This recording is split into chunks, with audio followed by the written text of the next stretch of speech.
Leksjon 1. Ferske salater. Disse grønnsakene ser veldig lyse og sunne ut. Det er nyttig, jeg vil at salatene mine skal være ferske. Jeg tørker salaten veldig forsiktig. Jeg vil at bladene skal holde seg veldig sprø. Noe annet jeg burde gjøre for å hjelpe? Vennligst skjær tomatene i tynne skiver. Vil du at jeg skal tilsette litt eddik? Litt olivenolje er bedre.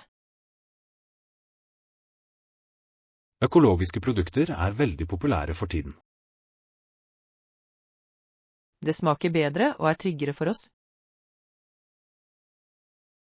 Jeg vil tilsette noen valnøtter for en sprøhet. Det er en veldig kreativ og smakfull idé. Bør jeg ta på bandasjen nå? Nei, vent til gjestene kommer hit. Jeg gleder meg til å smake på matlagingen din. Jeg håper alle liker dette sunne måltidet.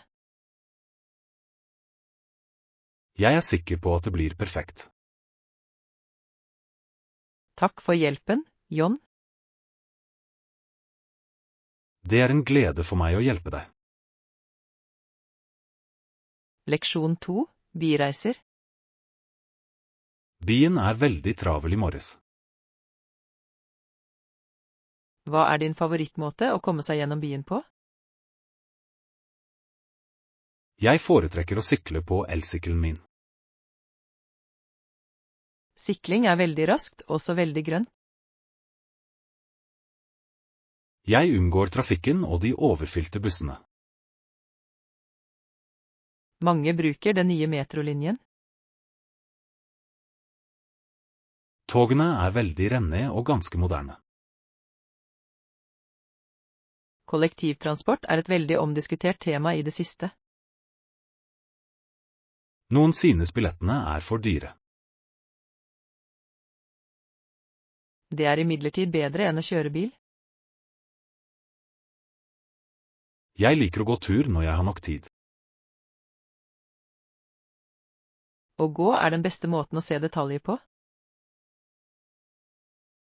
Jeg bruker en mobilapp for navigasjon. Teknologi gjør reising mye enklere for oss. Vi burde prøve den nye vanntaxien. Det tilbyr en helt unik utsikt over byen. Jeg skal sjekke timeplanen på telefonen min. Det er en veldig avslappende måte å pendle på. La oss gå til bryggen nå. Leksjon 3. Detaljhandelens hemmeligheter. Jeg leser om Walmarts historie. De fleste kjenner det som en stor butikk. Få vet at Walmart er et eiendomsselskap. Det er et veldig overraskende faktum å lære. Sam Walton åpnet sin første butikk i 1962. Han startet med Waltons 5 on Dime. Han kjøpte mye tomt til bygninger. Forretningsmodellen deres er veldig interessant og kompleks. De er den største arbeidsgiveren i verden. Den statusen skaper mye kontrovers.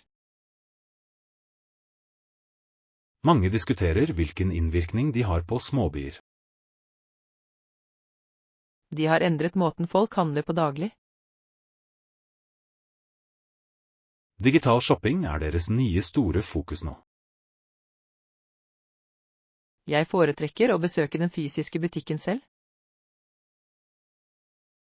Jeg liker variasjonen av produktene der. De ekspanderer til mange forskjellige land. Det er et virkelig globalt detaljhandelsimperium. Vi bør studere deres forsyningskjedestyring. Det er en veldig viktig forretningslærdom.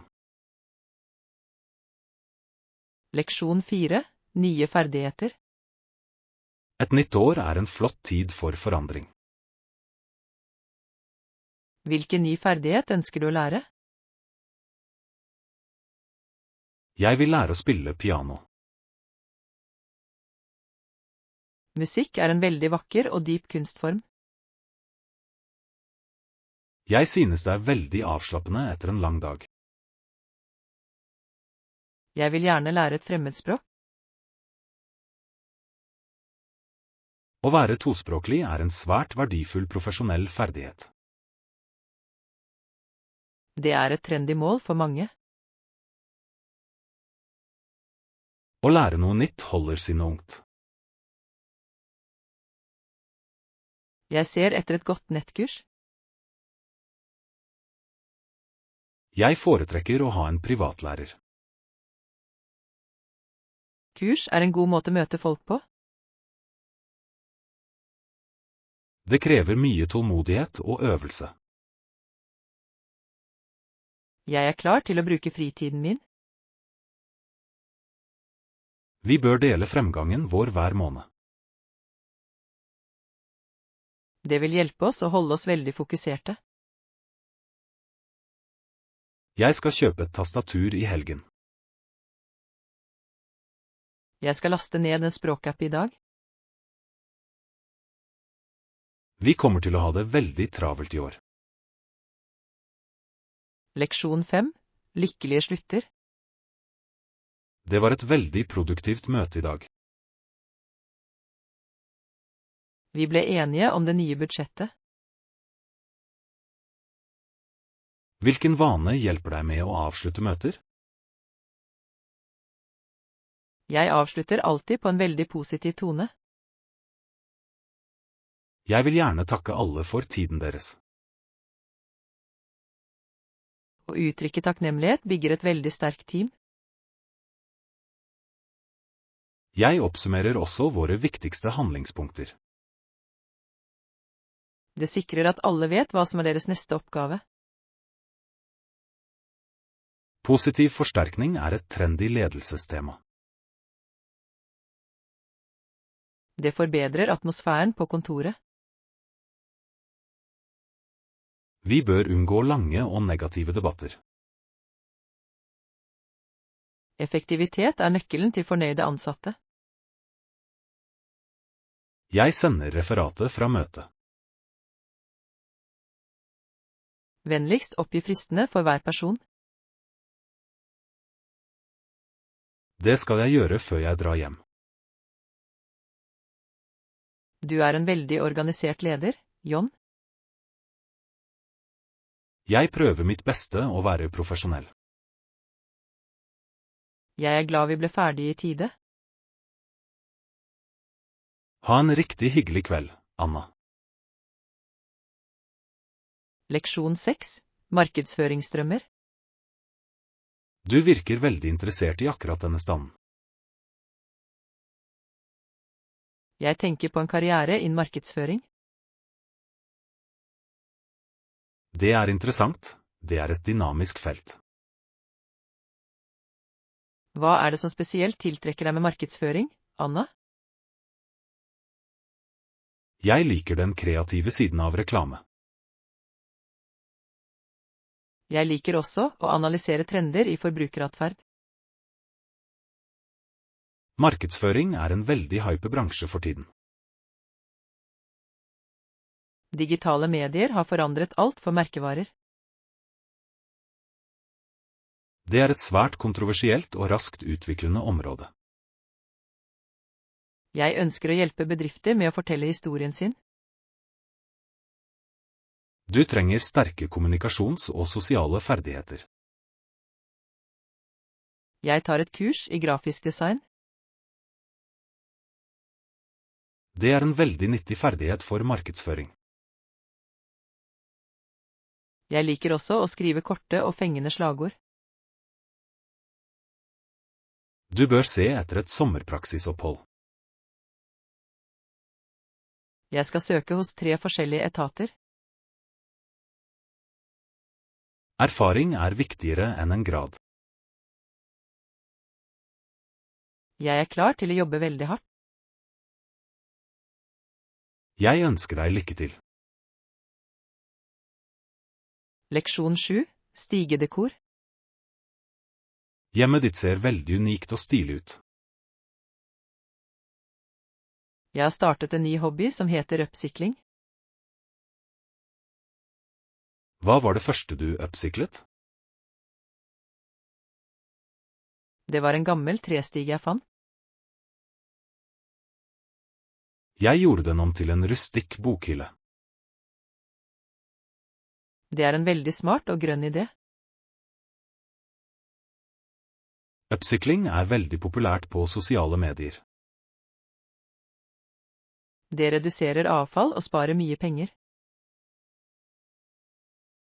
Noen synes det er litt for rotete. Jeg synes det tilfører mye karakter. Jeg har lyst til å prøve å resirkulere en gammel stol. Du trenger litt sandpapir og maling. Jeg vil velge en veldig lys blå farge. Sørg for å rengjøre treverket først, John.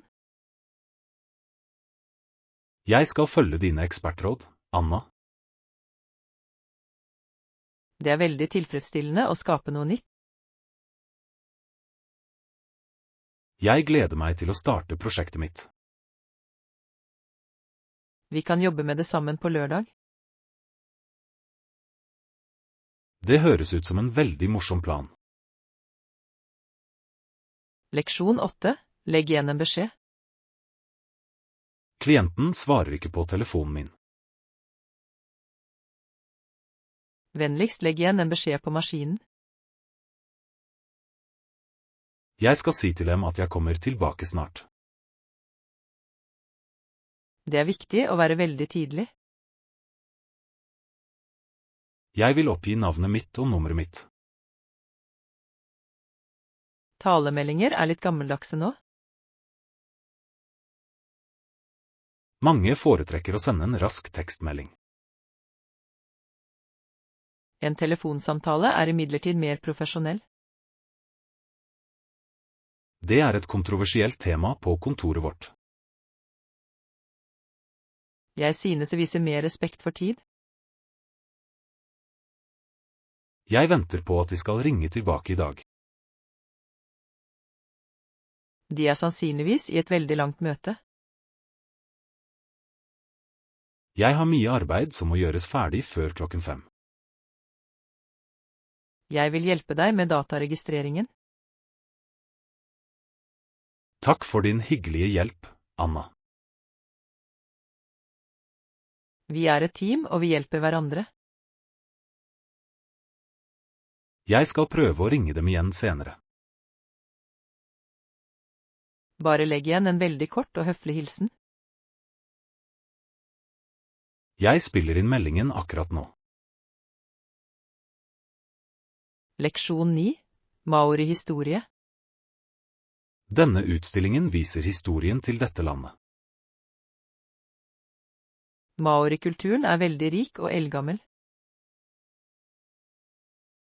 I løpet av 1800-tallet startet noen kriger. De var mellom maoriene og britene. Det var en veldig vanskelig og voldelig tid. Eierskap av grunn var et svært kontroversielt spørsmål. Mange mennesker led under disse lange konfliktene.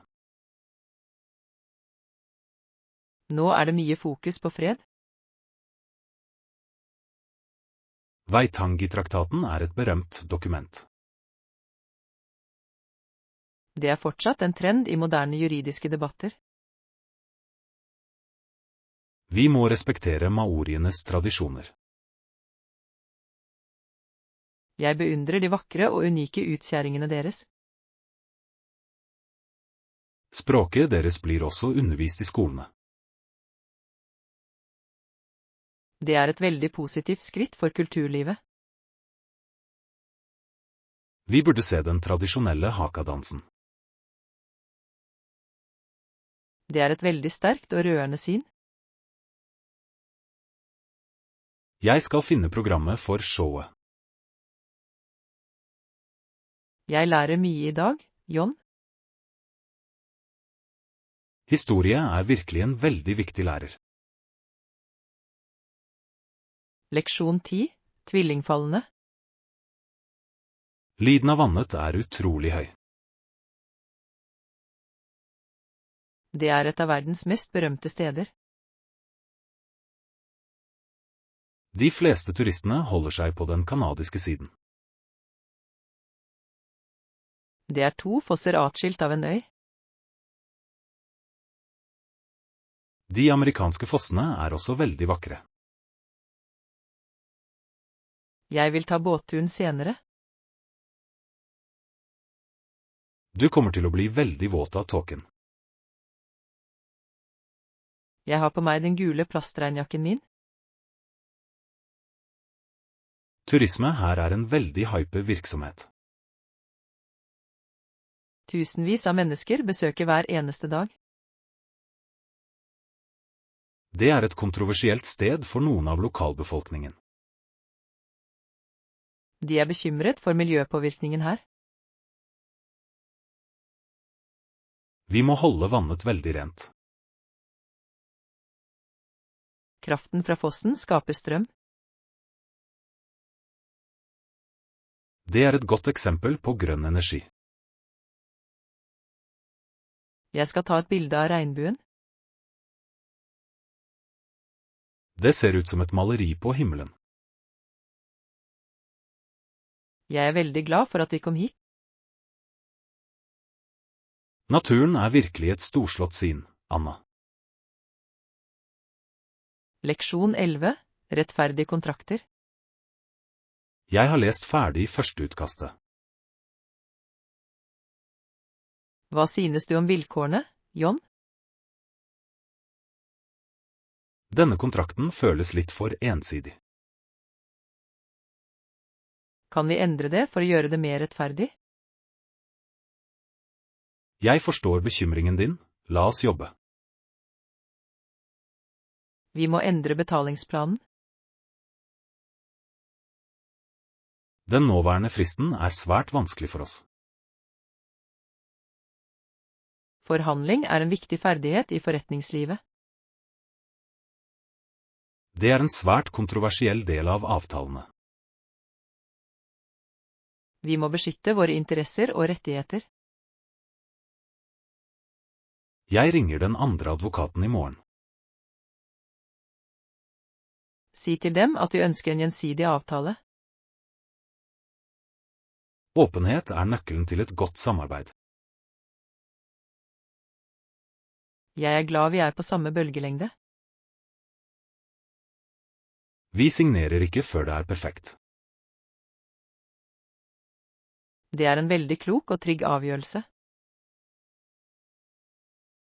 Jeg skal utarbeide den nye listen over begreper. Jeg skal sjekke de juridiske detaljene igjen. Vi skal løse dette problemet sammen, Anna.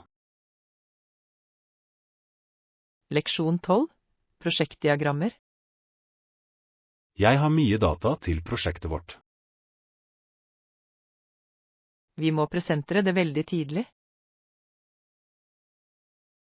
Hvordan genererer jeg diagrammer for dataene mine? Du kan bruke de innebygde programvareverktøyene. Jeg vil lage et fargerikt søylediagram. Et sektordiagram kan være bedre for dette. Visuelle data er en trendy måte å undervise på. Det hjelper folk å forstå fakta raskt. Noen synes komplekse grafer er veldig forvirrende. Vi vil holde designet vårt veldig enkelt. Jeg vil føre tallene inn i tabellen. Jeg vil velge den stilen som passer best for oss. Læreren vår blir veldig imponert, håper jeg.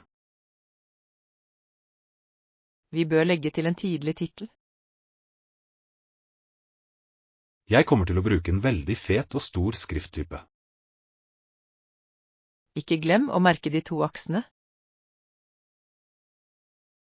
Jeg lagrer filen akkurat nå, Anna. Vi er nesten klare for presentasjonen. Takk for din tekniske hjelp i dag. Leksjon 13. Gamle steder. Jeg har reist til mange forskjellige land.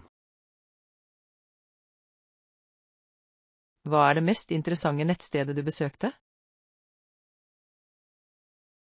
Jeg var en gang til de store pyramidene. De er en veldig ikonisk del av historien. Størrelsen på steinene er virkelig fantastisk. Hvordan bygde oldtidens folk dem? Det er et svært kontroversielt og mystisk tema. Jeg vil besøke Colosseum i Roma.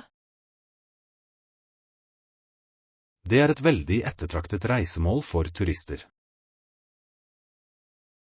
Historie er et veldig populært tema for reisende. Jeg likte også templene i Kyoto. Japansk arkitektur er veldig elegant og rolig. Vi burde planlegge en tur til Hellas neste gang. Jeg skulle gjerne sette gamle Parthenon. Vi skal lære mye om gamle kulturer. Jeg skal begynne lete etter billige flybilletter. Vi må bestille hotellet på forhånd. Jeg gleder meg til å se verden. Reise er den beste utdannelsen for oss. Leksjon 14. Vandrerhjemsnakk. Jeg liker å bo på disse små vandrerhjemmene. Det er flott, det er veldig billig også. Møtte du på noen språkbarrierer, Anna? Noen ganger er det vanskelig å bestille mat. De fleste her snakker litt engelsk. Jeg bruker en oversettelsesapp på telefonen min. Digitale verktøy er veldig populære blant reisende. Det er kontroversielt å kun stole på teknologi. Jeg liker å lære grunnleggende ord på alle språk. Folk setter pris på når du prøver å snakke. Dette vandrerhjemmet har en veldig vennlig atmosfære. Jeg møtte en jente fra Brasil i morges. Å møte nye mennesker er den beste delen. Vi burde dele reisetipsene våre med dem. Jeg skal fortelle dem om det lokale bakeriet. Jeg håper de også trives her.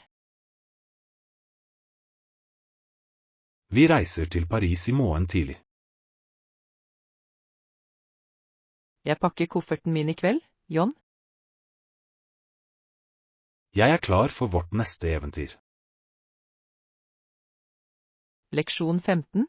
Kongelig invitasjon. Jeg har mottatt et ytterst prestigefylt brev i dag. Er det invitasjonen fra lord Lieutenant av Irland? Ja, han vil at vi skal presentere operaer der. Det er en veldig viktig mulighet for karrieren vår.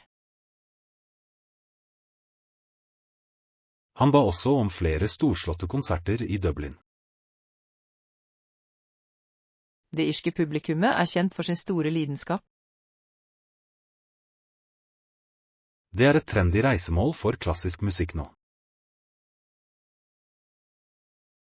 Vi må forberede vårt mest imponerende repertoar umiddelbart.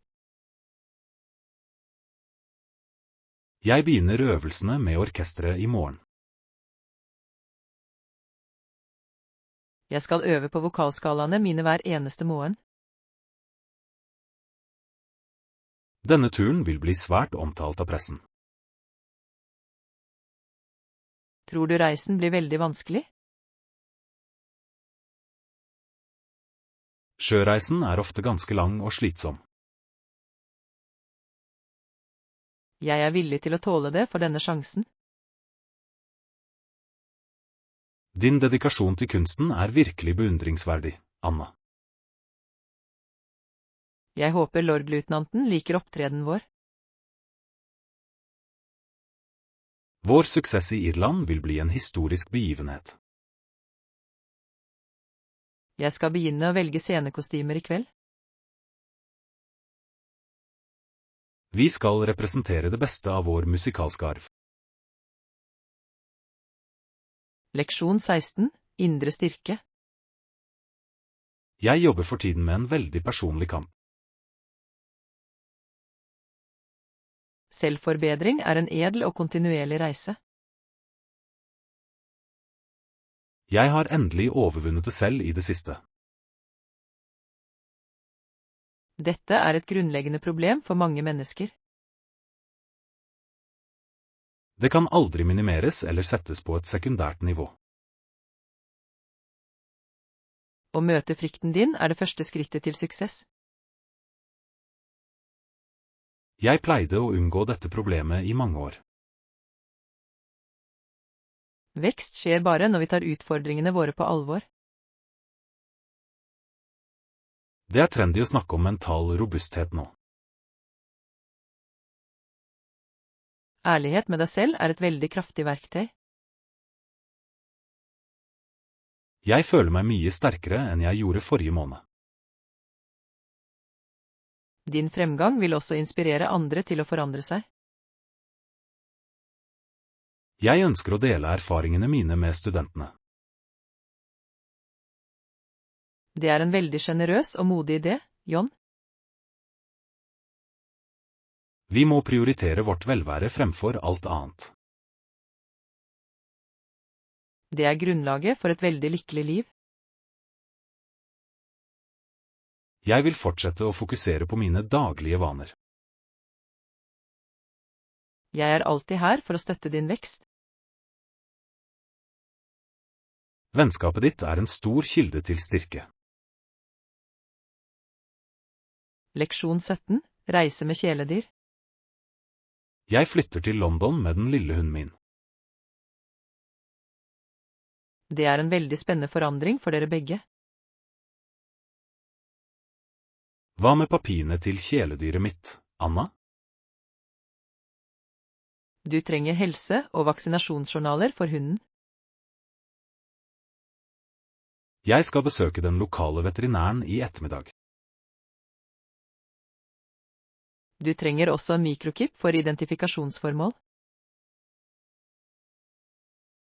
Internasjonale kjæledyrreiser er et veldig opptatt tema i det siste.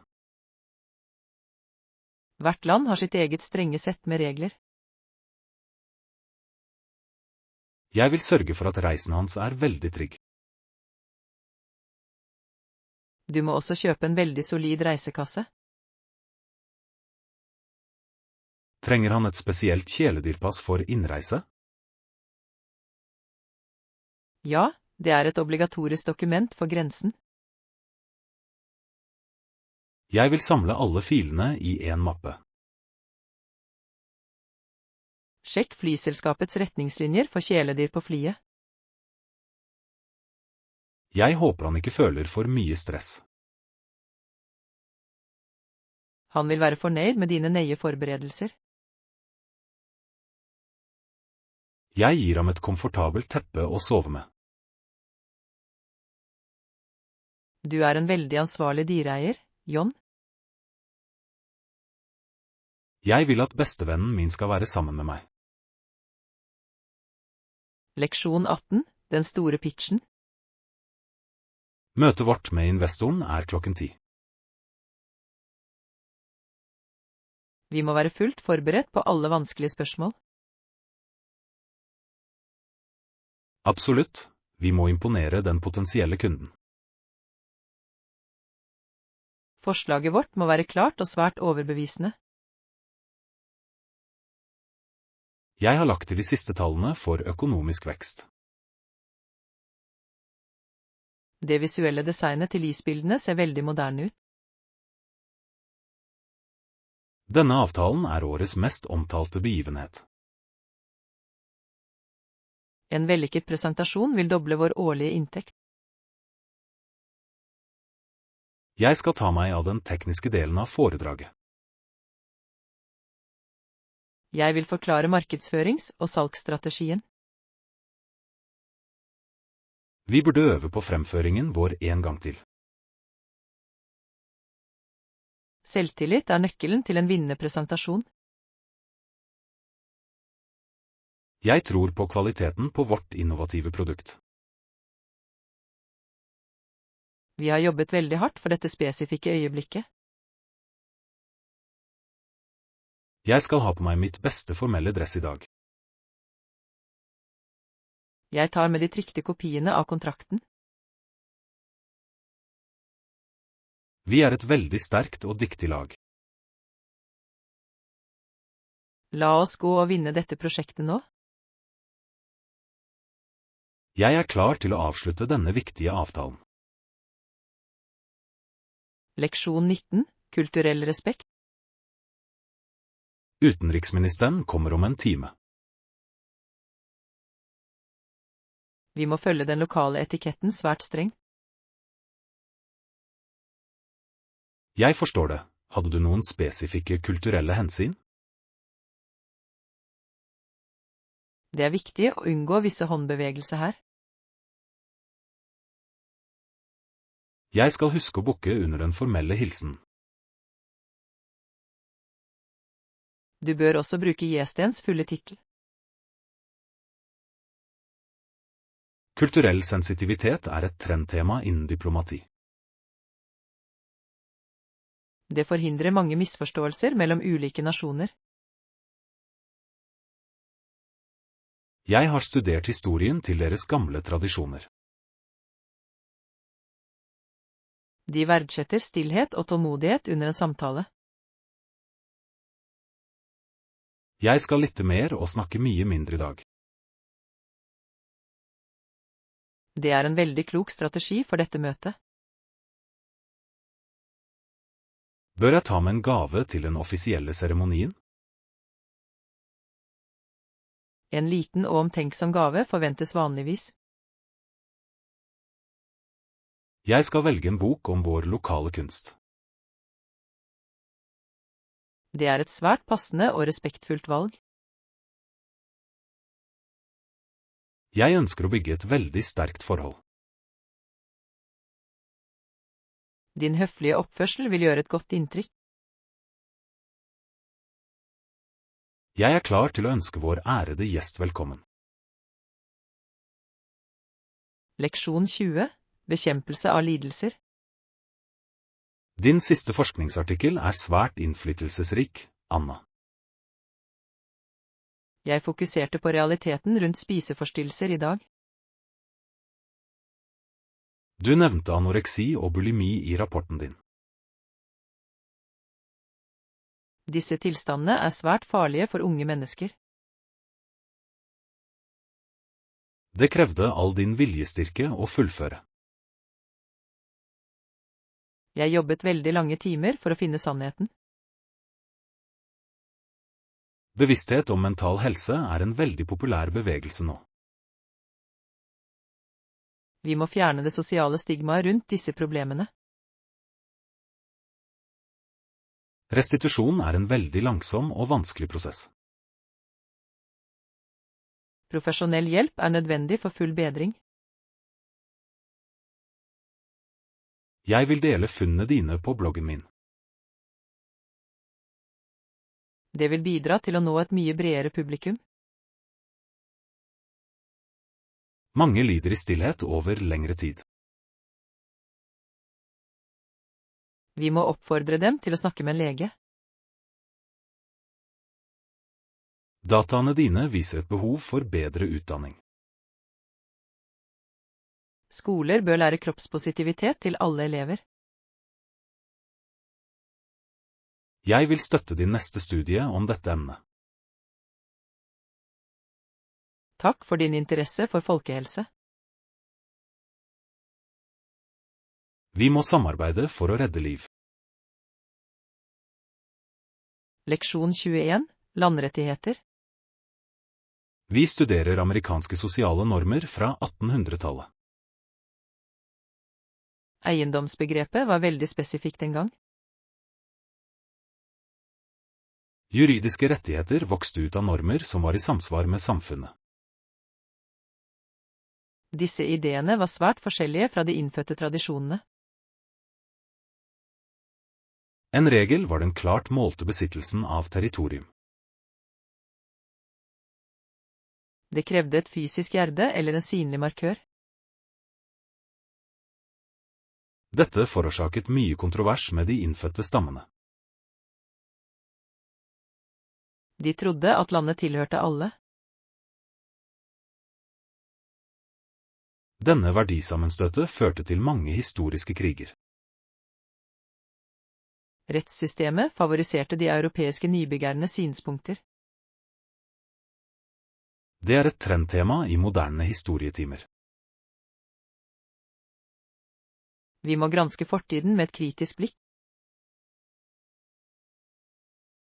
Jeg skriver en bok om disse eldgamle lovene. Det er viktig å fortelle alle sider av historien. Kart ble brukt til å gjøre krav på store landområder. Grenser forandret hele kontinentets ansikt. Jeg vil presentere forskningen min på seminaret. Jeg gleder meg til å høre hele analysen din. Å forstå fortiden hjelper oss å forklare nåtiden. Leksjon 22. Reiseplanlegging. Jeg ønsker å besøke 5 land på 2 uker. Det er et alternativ for sommerferien vår.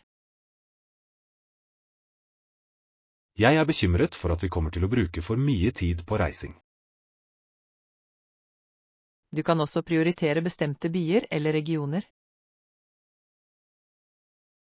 Kanskje vi bare burde fokusere på Sør-Italia. Roma og Firenze er veldig vakre om sommeren.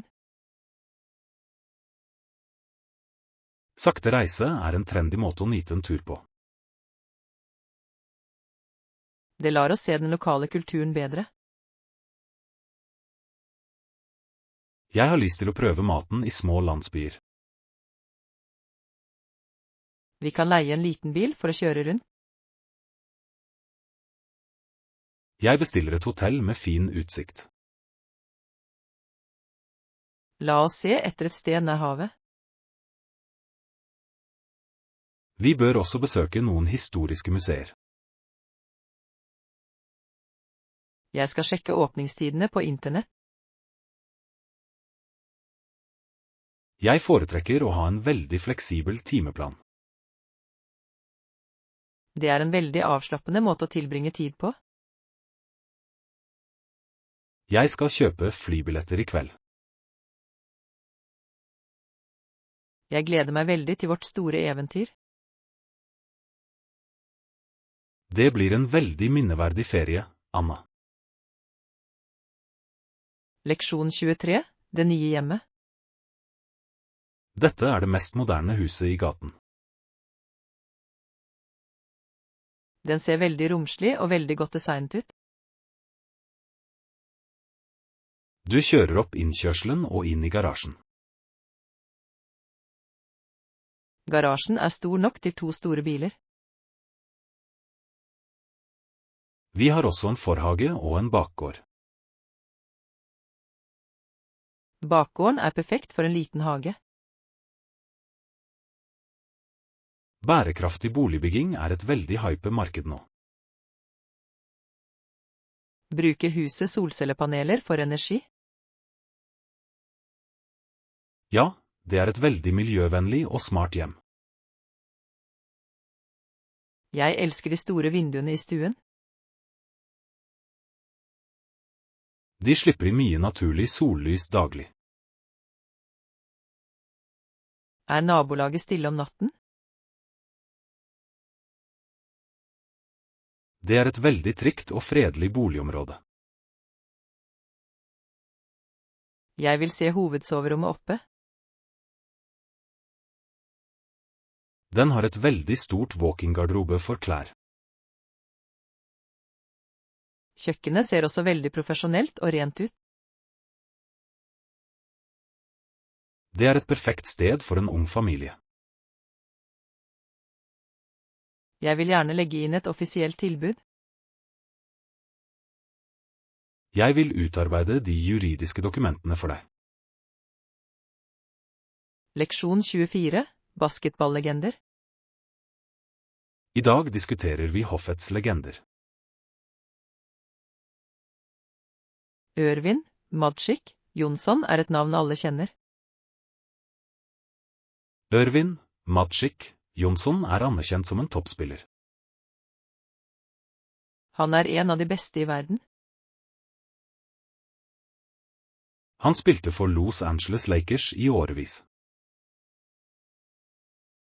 Pasningsferdighetene hans var virkelig unike og fantastiske.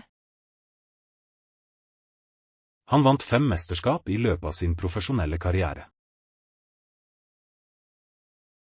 Rivaliseringen hans med Larry Bird er fortsatt veldig kjent. Det gjorde basketball veldig hype på 80-tallet. Magic Johnson endret også spillet til point guards. Han var veldig høy for sin spesifikke stilling. Han er også en svært suksessfull forretningsmann i dag. Hans veldedighetsarbeid hjelper mange mennesker i byen. Han er et flott forbilde for unge idrettsutøvere. Vi burde se noen av hans gamle høydepunkter. Smilet hans ga alltid energi til fansen. Han er et sant ikon i global idrettshistorie. Jeg vil aldri glemme hans legendariske skihookskudd. Han er fortsatt konge i basketballverden. Leksjon 25, liten verden. La oss forestille oss at vi er veldig små mennesker. Vi kunne bodd inni en veldig stor sko. En fyrstikkeske ville vært en god seng for oss. Med et lommetørkle som mykt sengeteppe også. Du ville børstet håret med en tannbørste. En enkel dråpe vann ville være et bad. Miniatyrkunst er en populær hobby på internett. Det er veldig interessant å se de små detaljene. En fingerbøl ville være en veldig stor suppeskål. Vi kunne sitte på ryggen av en bille. Det ville bli en veldig rask og skremmende tur. Vi kunne gjemme oss under et blad for regnet. Et gresstrå ville være et høyt tre. Verden virker veldig annerledes ut fra dette synspunktet. Jeg skal bygge et lite hus av noen pinne. Jeg skal bruke en flaskekork til et bord. Fantasi gjør ethvert spill mye morsommere, Anna. Jeg liker å lage disse historiene sammen med deg, John. La oss fortsette dette lille eventyret sammen nå. Leksjon 26, helsesjekk. Jeg drar litt tidlig fra kontor i dag. Går alt bra med arbeidsoppgavene dine, John? Jeg har en legetime senere i ettermiddag. Jeg håper alt er bra med helsen din. Det er bare en rutinemessig sjekk av hjertet mitt. Forebyggende helse er et veldig populært tema nå. Jeg ønsker å holde meg frisk for min unge familie. Det er lurt å gå til legen regelmessig. Jeg er litt nervøs for blodprøven. Det er en veldig rask og enkel prosedyre, John. Jeg ringer deg hvis jeg blir hjemme. Ikke bekymre deg for prosjektrapportene i dag. Jeg setter pris på hjelpen din med min daglige arbeidsmengde. Ditt velvære er mye viktigere enn jobb. Jeg skal spise mer grønnsaker fra i morgen tidlig. Trening er også en veldig god vane for helsen. Jeg skal bli med på et lokalt treningssenter kommende helg. Jeg sees på kontoret i morgen. Ha en veldig produktiv ettermiddag på jobb, Anna. Leksjon 27, Samfunnshus. Det nye samfunnshuset åpner endelig i dag. Det er et veldig viktig sted for byen vår. Hva er det beste med et lokalsenter? Jeg synes kunstrommet for ungdom er det beste. Jeg liker det nye biblioteket og det stille stedet. Mange eldre kommer hit for å spille sjakk daglig. Fellesskapsbygging er et svært opptatt samfunnsmål. Det bidrar til å redusere ensomhet i storbyen. Vi tilbyr gratis kurs for mange forskjellige ferdigheter. Jeg holder matlagingskurs på tirsdagskvelder. Jeg skal hjelpe til med datakunnskapskurs.